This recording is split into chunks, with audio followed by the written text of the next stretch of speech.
Okay, thank you for coming. I'm very excited to be here. This is joint work with my advisor, Professor Birk, and our Birk at the Technion.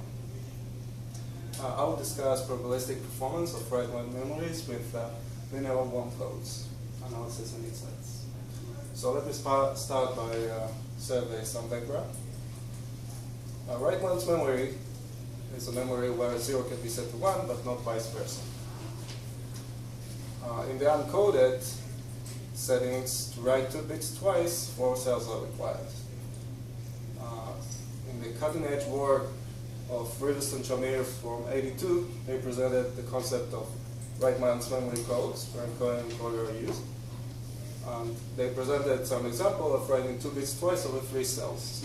For example, if we want to write 0, 1, it is encoded as 0, 0, 1, and next, if we want to write 1, 0, it is encoded as 1, 0, 1. And this is yet another example. The linear warm scheme which they presented consists of k bits data. The code word size is 2 to the k minus 1, and we have a guaranteed number of writes, which is 2 to the k divided by 4. For example, if we have 10 bits of data, we need 1023 cells, and we have 256 writes. In the case of 5 bits data, we have 31 cells and 8 writes. And you can notice the full coupling, which is a single parameter determines all the parameters of the code. That is, the code word is determined by the size of the data, and the guaranteed number of writes is also determined by the number of bits in the data. How does a linear warm works? The code word cells are indexed 1 to 2 to the k minus 1, and the represented value is the sum of the indexes of the 1 cells mode 2 to the k. For example, we can see here 1 to 15 cells, and we begin with data 0, and we want to write 6, so we set the bit at index 6, and then we want to write 0, so we index the bit we set the bit at index 10 such that 16 mode 16 equals 0, and then we want to write 10 again, but the bit at the index 10 is already set, so we set 2 bits which sums to 10, and the key idea of this scheme is that multiple representations of the data enable us flexibility while writing. When we observe a memory, we look at some measures. We have storage capacity, which is the amount of storage information. We have the endurance, which is a physical property of the memory, the permissible total number of erasures. We have the write capacity, which is the total amount of data that can be written over the lifetime of the device. The write capacity is actually a modern term since modern memories use very small devices. The devices shrunk up to 20 nanometers or less, and therefore we have limited endurance, we have limited number of erasures, and this creates the write capacity measurement. The write capacity is the number of cells times the endurance, times the information per cell, and times the number of writes between erasures. Warm codes are actually a trade-off between those two. We trade information, we trade actually storage capacity for the number of writes between erasures. So if we want to measure warm code performance, we denote K for the number of data bits per code word, and T for the number of writes between erasures, and N for the number of cells per code word. The warm code rate is defined by K times T divided by M, and for linear warm, we have this approximately K divided by 4. The common measure for warm code is the guaranteed number of writes, and it has its theoretical limits. Now that we've done with the background, let's move ahead and observe some new insights that we have. So why should we focus on guaranteed writes? The guaranteed number of writes is determined by the worst case. Actually, the number of erasures we'll need to perform is data dependent. From the system's perspective, guaranteed is not interesting. Upon that write failure, erase or write elsewhere. No data loss.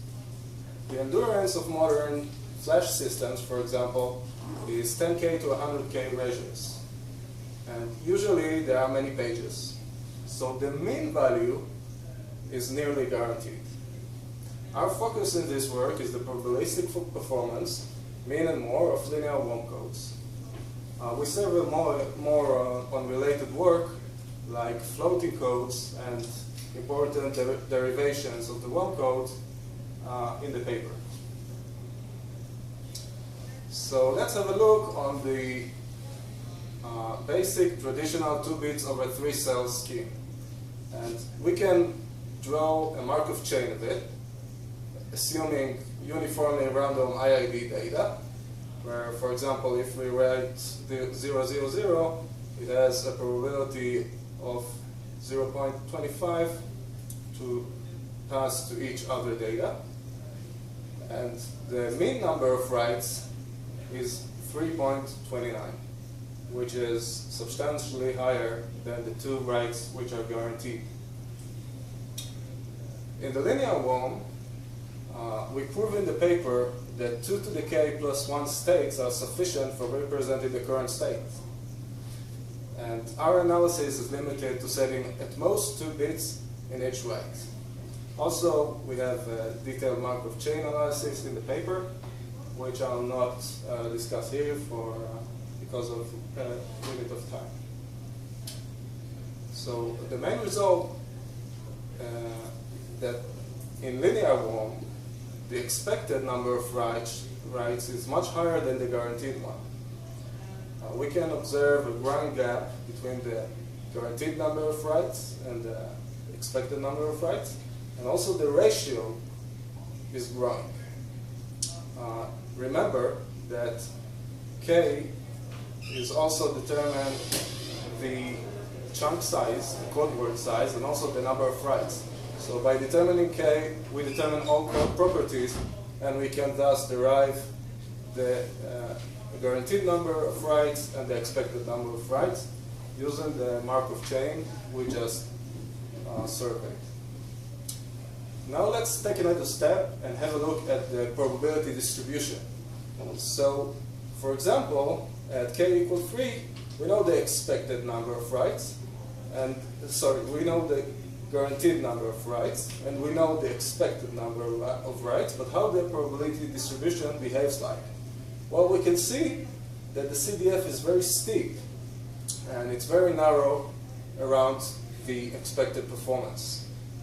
Also, when k equals 6, we can see a much larger gap between the guaranteed number of writes and the expected number of writes, and even more steep CDF of the probability to perform T writes in the linear WOM scheme.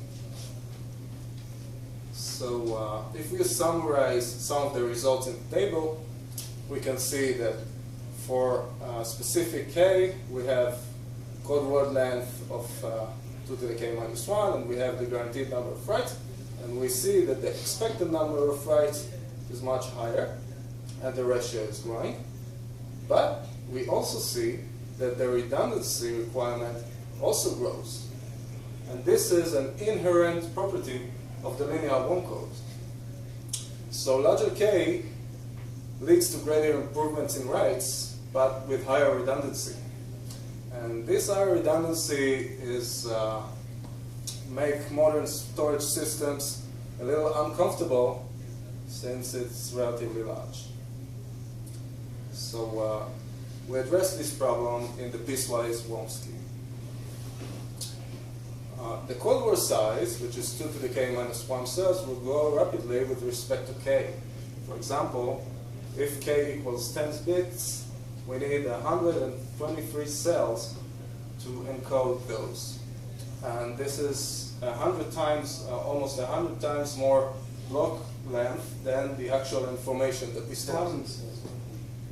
1,000. Did I say 100? So for 10 bits, we need 1,023 cells, excuse me, for the length of the code word. And this is much higher than the information, and it's not so practical in modern storage systems. So how to limit the redundancy in large data? So what we thought to do is to do a piecewise worm scheme, is to divide a page of certain storage device, for example, a page size of 2 kilobytes or 4 kilobytes, to small worm chunks. And each worm chunk is an independent worm unit. But for successful write, of course, all chunks must succeed. And because we assume that the worm chunks are independent, we can use the power on the previous analysis. In larger number of chunks, if we take thousands of those chunks, of those small chunks, where each chunk is just a few bits of the one code word, with the gap that we saw between the expected and the guaranteed, will diminish or remain. Well, of course, I wouldn't be asking this question if it diminished. Of course, as you can guess, amazingly, even if we use thousands of chunks, of small worm chunks, the probabilistic performance is still high, much higher than the guaranteed one. For example, we did 2 experiments. On the first experiment, we took a constant size, a constant number of cells, 16K of cells, and we divided them to a various number of chunks. For example, we took K equals 3, which is chunks of 7 bits, and K equals 4, chunks of 15 bits, K equals 5, chunks of 31 bits. And the number of chunks with 16K cells ranges from 529 to 2,341 chunks. And we plot the probability distributions of those. And as you can see, those are present significant improvement over the guaranteed number of writes. The second experiment we did is to use constant worm chunk size of n equals 31, and we played with the page size. We took much larger page size, up to 1 megabyte of a page, and the number of chunks increases from 264 to 270,000 chunks, and we can see the probabilistic performance, the probability to perform at least T successful writes in comparison to the guaranteed number of writes. If we summarize some of the results in the table, we can see that in a very small chunks, like the chunk of a 7, the guaranteed number of writes equals the expected number of writes when we have many chunks, 16K cells, which are 2,340 chunks. But if we take a little higher K values, such as 4, we can see that the expected number of writes is the expected number of writes over all chunks is 5.26, which is 25%, more than 25% better than the guaranteed number. And we can see also in these settings growing gap between the expected performance and the guaranteed performance.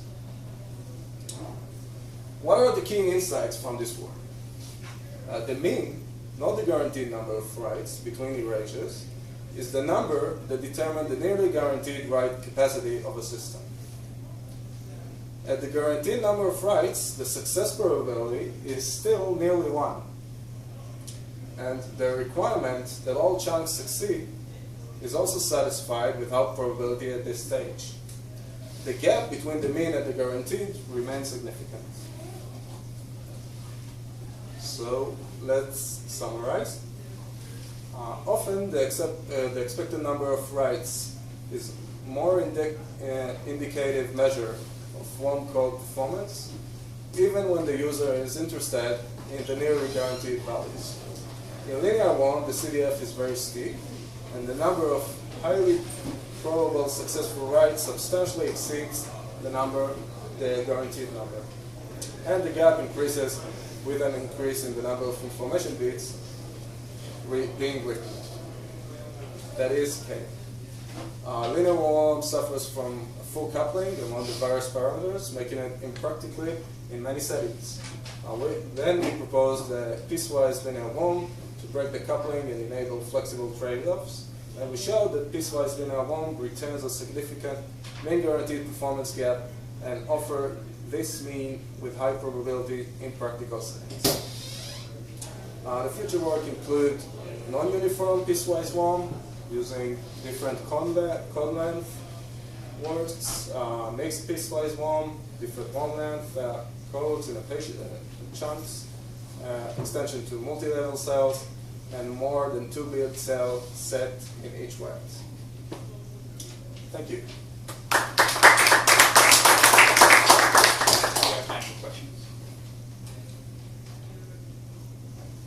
What does this mean, more than 2 bits set in each round? Well, originally, in linear WOM, when we had when we want to write the data, for example, we had here the data 0, and we wanted to write 10. So the 10 was occupied. So we set 2 bits, that is the bits at index 9 and index 1. So the sum of all the indexes of ones mode 16 would be 10. And those, to write the data, you can see that we either set 1 bit or 2 bits. But there are times that we can't set 1 bit, and we also can't set 2 bits to write the data. And at this time, we declare this as a failure, although there might be a possibility of setting 3 bits and making it eligible for write. But those are, of course, more complex. And furthermore, there are other WOM coding schemes, but those do not usually contain encoder and decoder such as linear WOM. Thank you, speaker. Well, that's actually, do I have time for a question? So, regarding so this is one of several known WOM designs.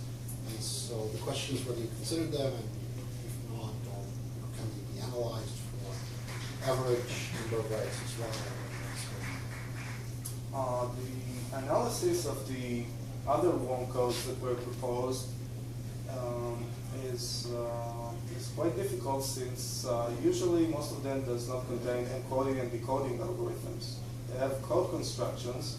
Some of them does contain, and we further want to analyze that and include that in future work.